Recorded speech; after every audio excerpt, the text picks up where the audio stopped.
এখানে আমি মনে করি যে বড় রাজনৈতিক দলগুলা আসলে অনেক বেশি ব্যাকওয়ার্ড এখনো, ব্যাকওয়ার্ড মেন্টালিটি।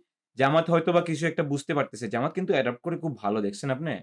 খুব হুম, ভালো অ্যাডপ্ট করতেছে। যেদিকে ট্রেন্ড যাইতেছে, অনলাইন থেকে দেখতেছে ট্রেন্ড গুলা এবং সাথে অ্যাডপ্ট করে ফেলতেছে। Because people are talking about it. This datas are available. এখন ডেটা সায়েন্টিস্ট আপনি রাস্তাঘাটে পাবেন। বাংলাদেশে আপনি যে পোলাপাইন আমি মানে বাংলাদেশে আমি অনেক বছর আনকানেক্টেড ছিলাম। বাট এখন যেহেতু রাজনৈতিক অ্যাক্টিভিস্ট এবং অনেক লোকের সাথে কথা বলতে হয়। কথা বলে জানি যে এ এলাকার ছেলে যেটা যে জাস্ট খালি গেম খেলতো, অনলাইনে এই করতো। তার একটা বাডি গেমের সাথে পাইছে সে। ও বলতেছে, "আমি data scientist." "Oh, how do you do that?" বলতেছে, "জাস্ট Oracle এ একটা কোর্স করে ফেলছি।"